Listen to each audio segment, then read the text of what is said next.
Bon, mes chers amis, je dois vous faire voter maintenant.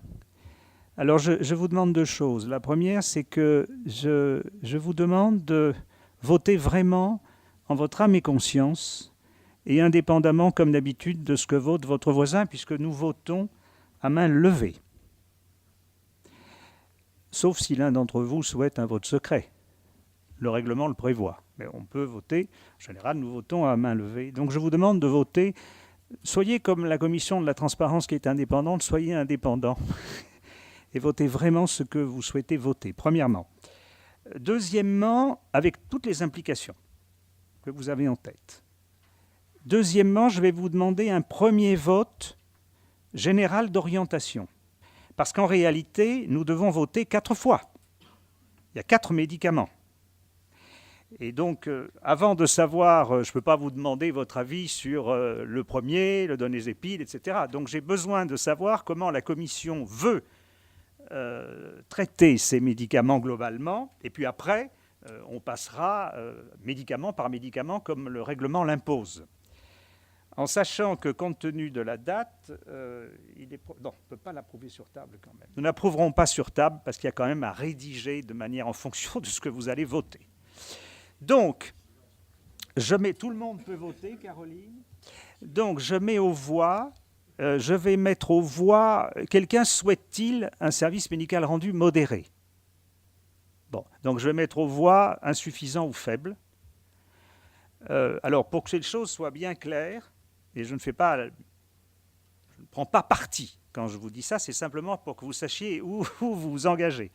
Si vous votez insuffisant, c'est insuffisant. Si vous votez faible, vous sachez que vous voterez faible pour 6 mois avec un renouvellement qui n'est possible que si. Enfin, on reprendra les arguments de type Canada.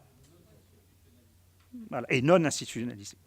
Donc vous avez le choix. Je crois que c'est les 2 options les plus raisonnables. Vous devez vous déterminer. Qui vote pour service médical rendu insuffisant?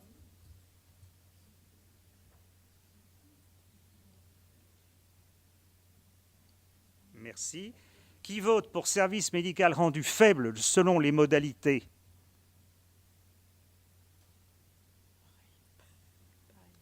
Qui s'abstient? Qu'est-ce que ça donne? Bien. Abstention? Non. 9 faibles et 7 insuffisants. Y a-t-il parmi vous, mais maintenant on va décliner les 4 produits, des personnes qui souhaitent que leur vote soit identifié?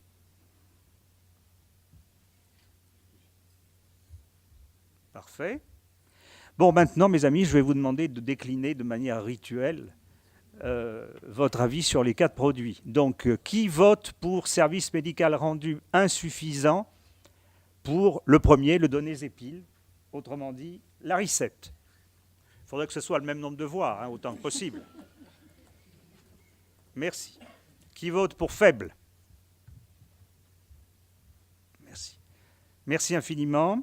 Je fais le même exercice pour le second, qui est le Réminil, pardon. Le Réminil. Insuffisant? Merci. Faible? Pardonnez-moi, c'est un peu ridicule, mais nous sommes obligés de le faire. Merci. Exelon? Insuffisant? Faible?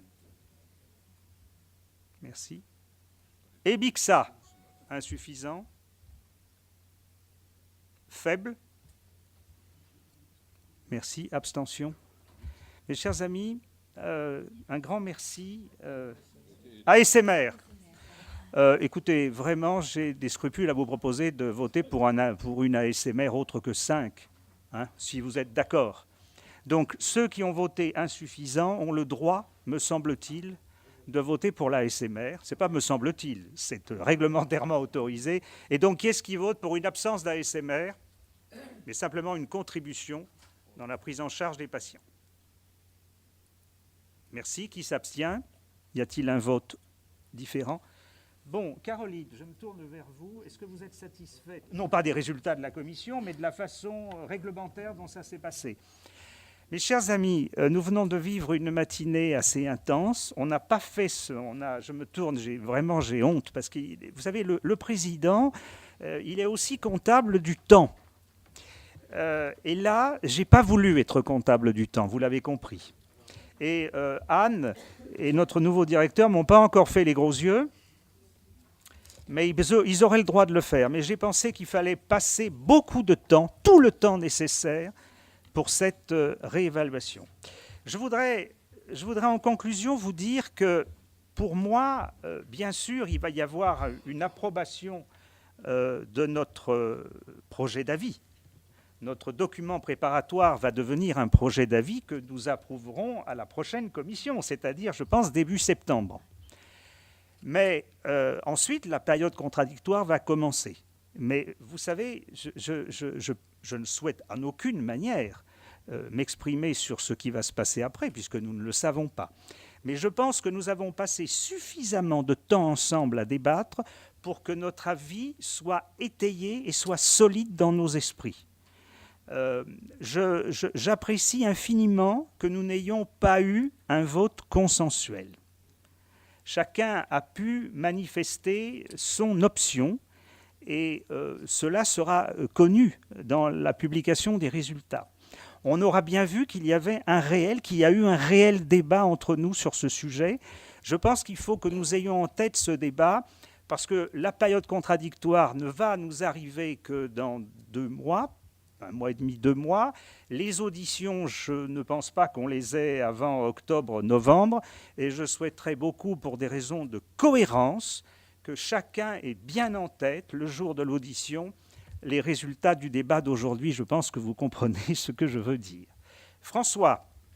Je suggère un petit travail complémentaire qui a déjà été présenté, qui serait d'avoir exactement les précisions sur les modalités de prise en charge et de remboursement dans les grands pays d'Europe.